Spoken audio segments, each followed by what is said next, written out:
Boa noite, meus caros. Dei o título deste trabalho de hoje de A Chave do Céu. E, na verdade, eu copiei esse título de uma publicação extremamente interessante. Talvez nem todos saibam aqui, mas as obras que constituem a doutrina espírita em toda a sua extensão, elas não são limitadas só aos 5 livros, o Livro dos Espíritos, o Livro dos Médiuns, o Evangelho segundo o Espiritismo, o Céu, o Inferno e a Gênese. Paralelamente à edição desses livros, que foram todos eles resultado de milhares de entrevistas feitas por Kardec e seus colaboradores em mais de 50 países diferentes, com milhares de espíritos de todas as categorias, todas as classes, ele também editou, durante 11 anos, a partir de 1957, uma revista mensal, chamada Revista Espírita, onde ele colocava à disposição do público uma série de informações, tirando dúvidas de pessoas que mandavam em correspondência para ele. Ele chegou a receber 7.000 cartas do mundo inteiro, num único mês, com as pessoas perguntando, solicitando informações. Então, além do livro, ele usava essa revista, ampliando o conteúdo das comunicações espíritas. E na revista de julho de 1865, ele publica, além de algumas informações de caráter administrativo da sociedade, ele publica uma mensagem recebida lá na Sociedade de Estudos Espíritas de Paris, com esse título, A Chave do Céu.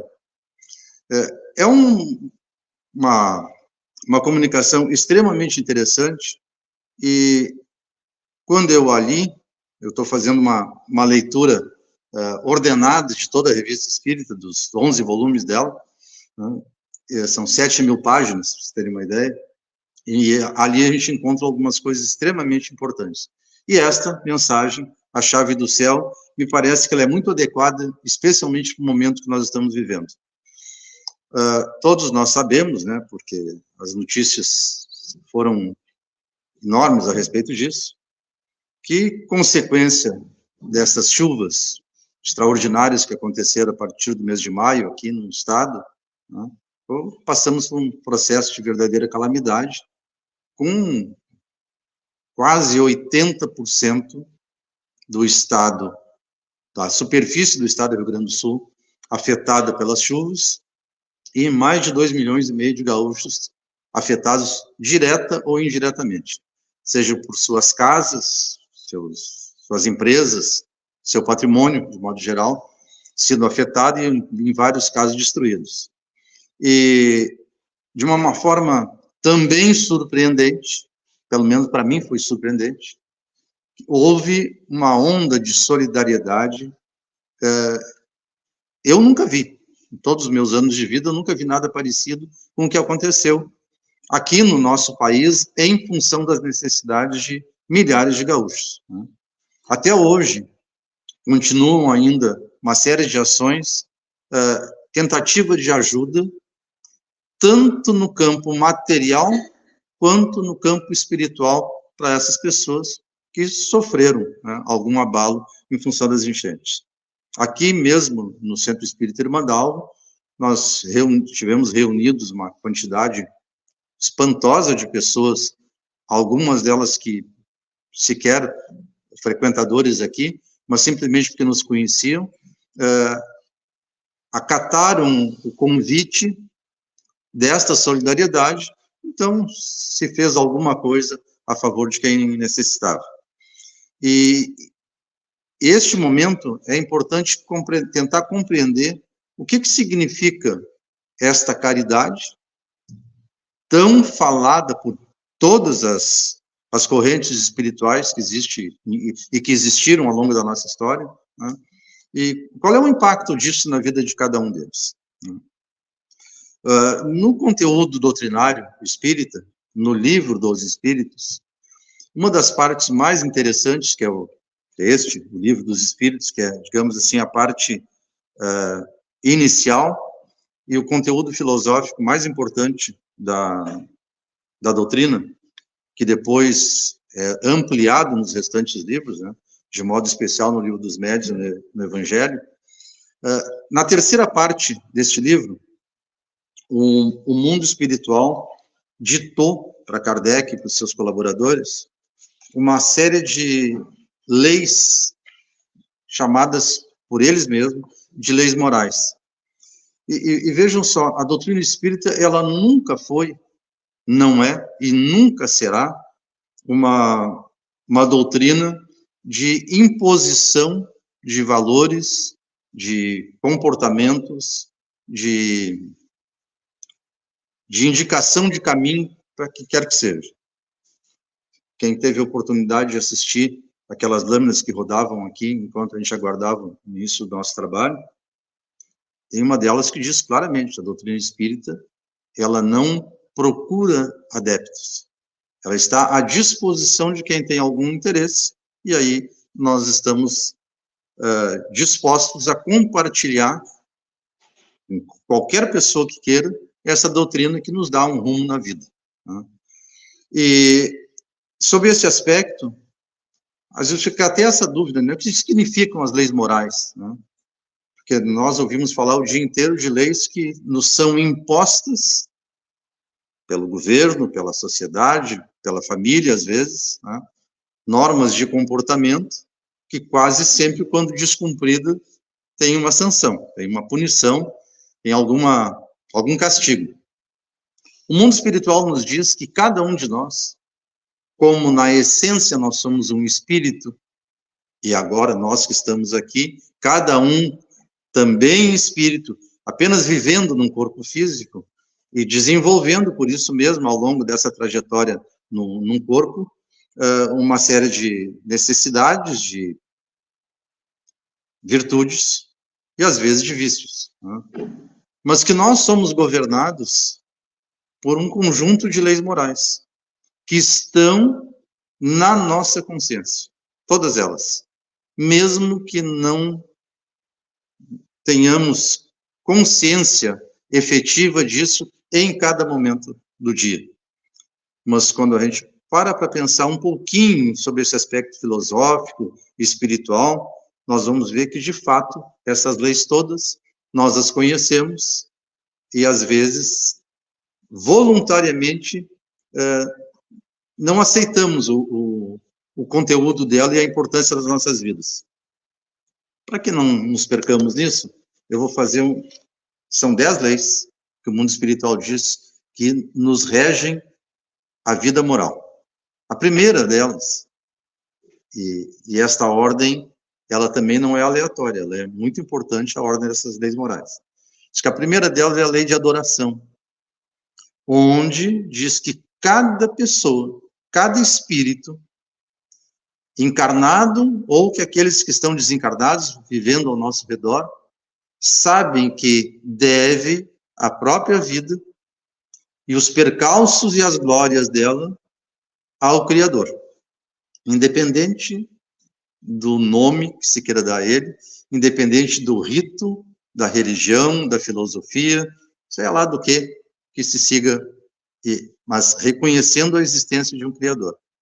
E isso é importante, gente, porque evidentemente nós estamos numa casa espírita, nós só estamos falando para aquelas pessoas que têm a noção, aceitam, acreditam, e podemos dizer até que têm fé na existência de um poder maior, poder amoroso que nos criou. Aqueles que não acreditam na existência de Deus, não importa o nome que queira, não deve nem se preocupar em ouvir o que eu estou falando. Essa lei de adoração, de novo, ela é uma retribuição do espírito simplesmente por reconhecer a sua condição. Mas não é uma adoração com um ritual. É aquela de entender a existência do Criador e votar a ele amor e respeito, sem nenhum temor. Na sequência, nos disseram os espíritos que nós estamos sendo submetidos todos à lei do trabalho. E aí eles fazem uma ressalva. Lei do trabalho, todos estão submetidos a ela, independente se estamos encarnados ou se estamos na dimensão espiritual. E, de forma também, chega a ser até poética, eles definem para nós todos que trabalho não é carregar uma pedra de um lado para o outro, não é fazer a comida em casa, não é limpar a casa, não é ir na empresa, na fábrica, no comércio, não é nada disso. Isso também é, mas ser submetido a uma pequena e fundamental condição. Eles dizem que trabalho é toda a ocupação útil. Portanto, tudo aquilo que está fora da utilidade para a sociedade, para cada um de nós, aquilo que está no lado do crime, da decadência moral, não é trabalho. E todos são submetidos a ela. Dizem ainda os espíritos, o próprio Criador trabalha incessantemente. E quem for afeito aos conteúdos da ciência, basta olhar isso, né? O universo continua em expansão, as estrelas continuam nascendo novas, outras morrendo, o universo continua se modificando constantemente. Deus não para. Sempre criou, sempre criará. Diretamente relacionada a nós todos, espíritos, neste momento encarnado, a lei de reprodução. Aquela que, obedecendo às leis naturais, permite a criação constante de novos corpos, os nossos filhos todos, tá? Para a encarnação de espíritos continuarem na sua jornada de evolução e proximidade de Deus. Para manter essa condição de vida, também nós temos uma lei moral que todos nós nos damos conta dela na prática, quando não pensamos a respeito. A lei de conservação. Todos nós, até instintivamente, cuidamos da sobrevivência, às vezes da aparência, mas da saúde do corpo que nós temos. E isto é uma lei moral. Vinculada a ela, e vinculada a essa condição de progresso, nós temos a lei de destruição. Que tudo aquilo que é material se destrói no seu devido tempo, mas entrando de novo no ciclo da natureza, permitindo novas formas de vida e de progresso humano. A lei de sociedade aparece na sequência. Nós todos fomos criados, desde o início dos tempos, para viver em conjunto.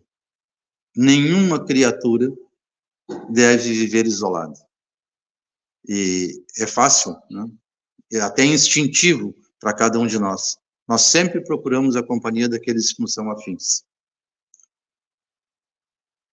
Vinculada a todas essas anteriores e nos encaminhando para uma condição verdadeiramente espiritual, a lei de progresso, que diz que o progresso, a ampliação do conhecimento, tanto científico, tecnológico, mas especialmente de progresso moral, está também em cada um de nós e na nossa sociedade. A sociedade humana, ou o indivíduo, jamais para no tempo. Ele sente a necessidade de progredir e trabalha para tudo isso. Seja isso no campo da ciência, investigando sobre o universo e tentando fazer nosso papel de modificação do mundo onde nós vivemos, seja tentando ampliar a nossa capacidade intelectual de compreender a justiça de Deus e nos melhorarmos individualmente. E é uma lei extremamente importante que está muito vinculada ao tema que nós falamos aqui no início, dessa solidariedade humana, a lei de igualdade. Nos diz o mundo espiritual que todos nós, todos, sem exceção, somos espíritos e por isso mesmo temos o mesmo direito. Nós não precisamos, depois que conhecemos essas leis morais, ficar imaginando que alguma teoria política, econômica, ou de gestão de países ou de locais qualquer, vai nos trazer a igualdade entre as pessoas. mas a lei de igualdade existe por duas razões fundamentais. A primeira delas é que todos nós, sem exceção, cada espírito do universo foi criado da mesma forma.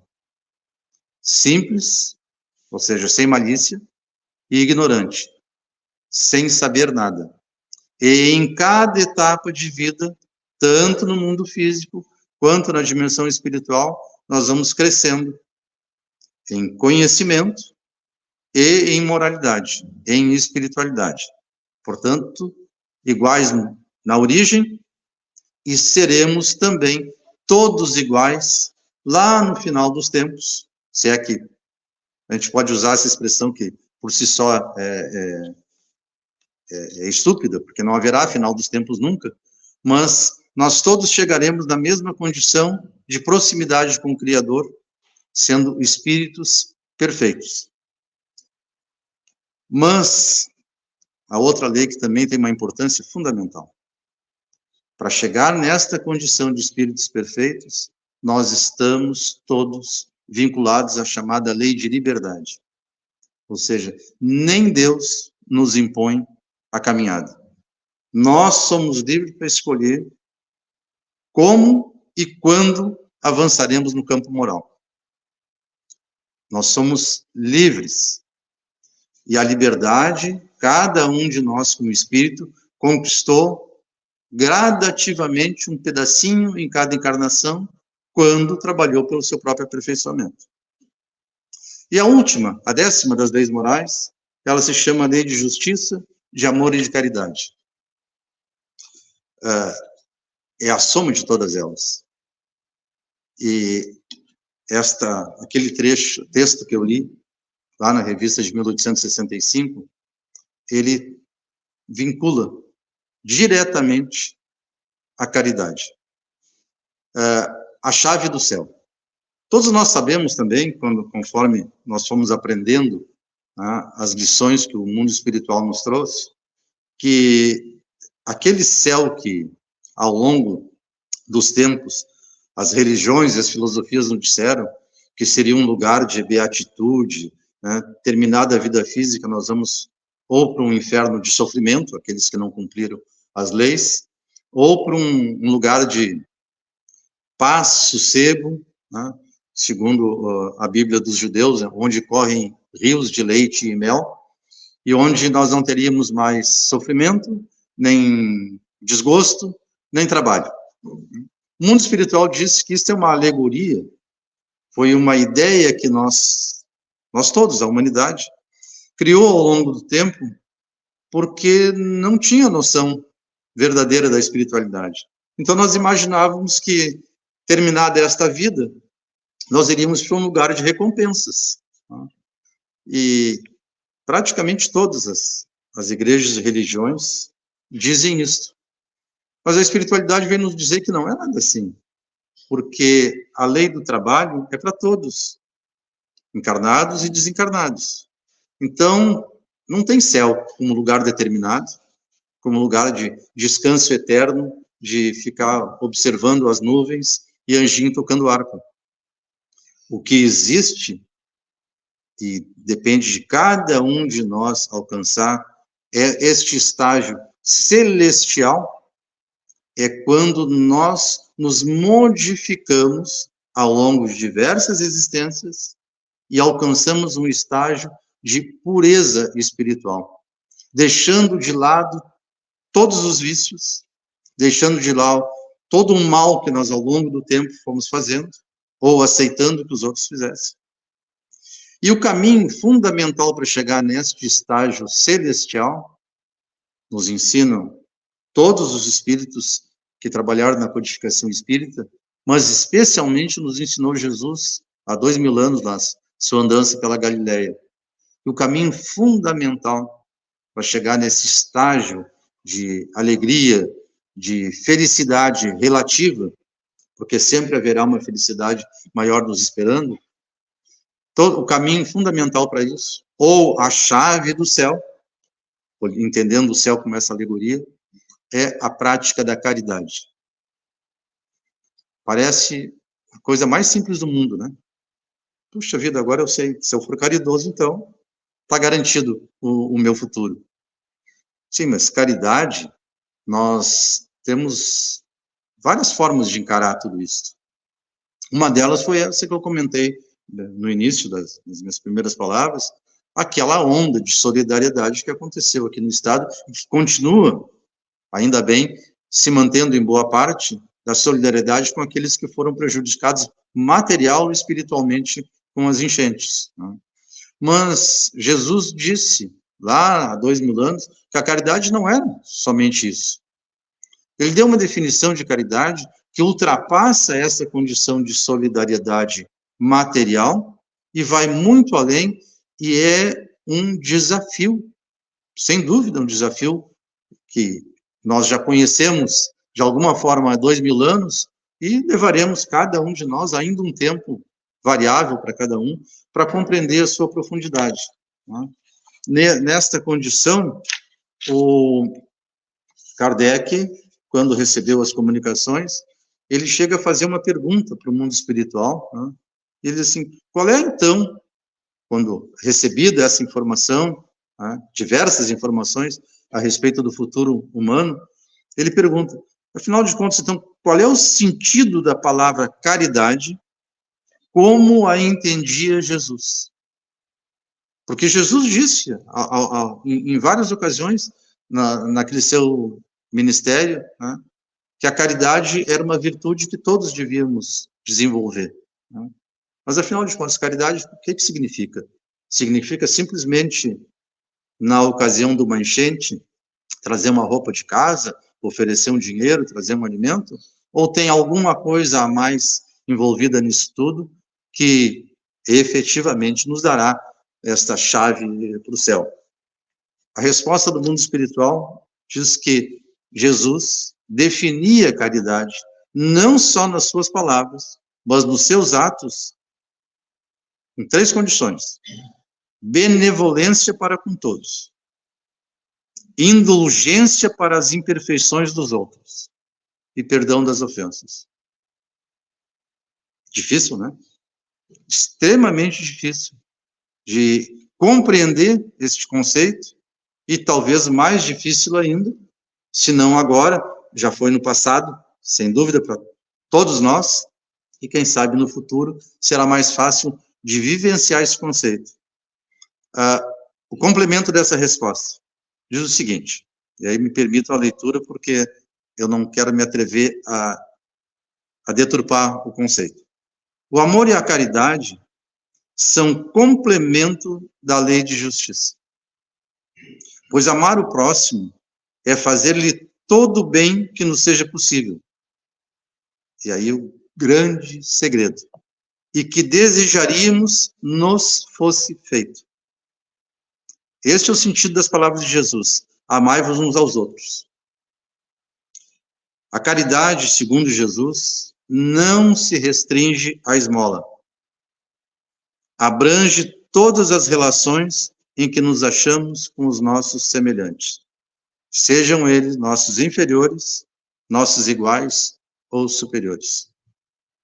E aí uma outra coisa importantíssima também, bem relatada lá na revista de 1865. Todo ser humano, em qualquer ponto do universo onde esteja, sempre encontrará quem lhe seja superior e quem lhe seja inferior. E isso não é uma condição degradante, porque nós todos submetidos à lei do progresso, fomos todos inferiores, criados simples e ignorantes, sem saber nenhum, né? Mas todos chegaremos à proximidade com Deus, todos seremos superiores. Então a condição que nós estamos neste momento, não importa condição social, condição étnica, conta no banco, ou falta dela, não importa, todas as condições que nós podemos avaliar uma pessoa ou outra, ou julgar uma pessoa ou outra, que é o mais difícil e mais sério ainda, sempre haverá quem esteja numa situação melhor e quem esteja numa situação pior. Mas tudo isto são circunstâncias da vida material. não dizendo praticamente nada a respeito da nossa condição moral. Nós temos vários exemplos disso, e talvez um dos mais maravilhosos exemplos dessa condição de inferioridade e superioridade tenha sido dado por Gandhi, o patrono, né, da Índia, aquele que criou um movimento de não violência e foi o maior responsável pela independência da Índia, que era dominada pela Inglaterra. Gandhi resolveu dedicar a sua vida à liberdade da Índia quando ele encontrou uma placa. Primeiro, Gandhi, hindu, ele foi estudar na Inglaterra, formou-se em Direito e voltou para a terra dele para trabalhar. E ele encontrou uma placa, um dia ele foi num hotel que ele tinha combinado com um cliente, encontrar no restaurante do hotel, e tinha uma placa na porta do hotel, dizendo que era proibida a entrada de hindus e de cachorros. Quer dizer, equiparando eles, os hindus, inferiores aos ingleses, que eram os donos da Índia, a cachorros. Ele disse, mas isso é uma barbaridade, isso é uma ofensa a Deus. Eu vou dedicar minha vida a mudar isso. E ele, a partir desse movimento de não violência, ele consegue a independência da Índia, e até hoje ele é um exemplo de todos aqueles que pensam na igualdade moral entre as pessoas. Somos superiores e inferiores, sob várias condições, mas todos nós num caminho de ascensão. Cada existência é uma oportunidade de nos tornarmos superiores, não aos outros, porque isso não tem importância, mas superiores a nós mesmos na condição do passado. Mas prossegue ainda o mundo espiritual, dizendo que a caridade, segundo Jesus, nos prescreve a indulgência, porque de indulgência, ou seja, de perdão, nós todos precisamos, e nos proíbes que humilhemos os desafortunados, ao contrário do que se costuma fazer. A indulgência para com os outros, ela é necessária, um exercício para que nós possamos, nesta encarnação, ou nas encarnações seguintes, merecer também a indulgência daqueles que convivem conosco.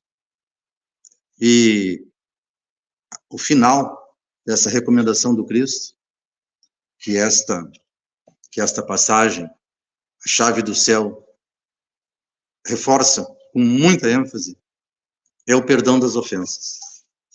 Talvez, na maior parte das pessoas do mundo encarnado hoje, um exercício mais difícil de fazer. Porque, especialmente nos tempos de agora, né? Essas redes sociais que, ao trazerem uma série de benefícios, parece que acirraram também o que há de pior nas pessoas. Recusar-nos, simplesmente, a nos ofender. E aí, de novo, nós temos um exemplo de Gandhi. Numa das ações que ele fez, tentando modificar aquela legislação que os ingleses impunham aos hindus, uma delas, eles diziam que eles não podiam, eles eram obrigados a comprar sal para colocar na comida de uma empresa inglesa. E o Gandhi disse, então nós vamos fazer o seguinte, nós, as pessoas, ir até o mar, recolher a água do mar, fervê-la, fazer evaporar e ficar com sal, para provar que aquilo que está na natureza, nós temos direito a isso. E ele saiu caminhando, e as pessoas que acreditaram nele foram junto com ele. Uma multidão caminhava com ele, e num determinado momento, um oficial da polícia fez ele interromper a caminhada dele e disse que ele não podia seguir, que ele estava descumprindo a lei. Ele disse, não, mas eu estou cumprindo a lei de Deus, porque eu preciso de sal para a minha vida, então eu vou buscar na natureza. Tá? Vocês não têm direito de me impedir. E ele fez isso, disse isso com ênfase, o oficial se assustou e bateu nele com um cacetete. Ele caiu no chão, machucado, sangrando, aí ele se virou pro oficial esse e disse, me perdoa. Aí o inglês disse, mas como é possível? Eu te bati, tu me pede perdão? Ele disse, sim, eu peço perdão por ter provocado a tua ira. Bom, o resultado dessa história, em qualquer dos livros, em mais de uma dúzia que contam a biografia de Gandhi, informa que esse oficial, um mês depois, renunciou a seu cargo e passou o resto da vida como secretário do Gandhi. Ou seja, ele viu na prática um exemplo de perdoar a ofensa do outro. Porque, olha, é difícil, né, receber uma paulada na cabeça e não se ofender ou não ficar irritado, no mínimo, com isso. Mas uma alma já evoluída, já desenvolvida nas condições morais, como o Gandhi conseguiu fazer isso. E este é o conjunto que, nesta alegoria que nós queremos o céu para cada um de nós, a chave é isto aí.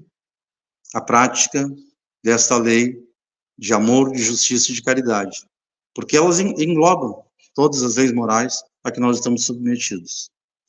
É um exercício, não para uma vida, mas para as nossas diversas, inúmeras e incontáveis existências. Porque talvez, isso nunca é demais a gente repetir, Deus, ao nos criar, ele foca em cada um de nós a felicidade plena e absoluta. E nos permite, nos dá de presente a oportunidade de reencarnações sucessivas para que nós, sem pensar, sem fazer cálculo, de uma forma absolutamente natural, pratiquemos essas leis morais uns com os outros. Quem sabe, se nós todos, cada um um esforço individual, não só nós aqui, os que frequentam o centro espírita, os espíritas ou os simpatizantes, mas essas leis, elas estão na íntegra, no conteúdo de todas as religiões. Então, oxalá que nós todos, a humanidade encarnada, desencarnada, aqueles que nos sucederão aqui nesse planeta, né, consigamos, o mais rapidamente possível, vivenciar esta prática da caridade incondicional, porque exatamente elas permitem a cada um, a seu tempo, abrir, ou pelo menos tomar conta desta chave para este céu de não de beatitude, mas de trabalho constante, de alegria absoluta, isso sim, que nos espera a todos. Fiquemos em paz.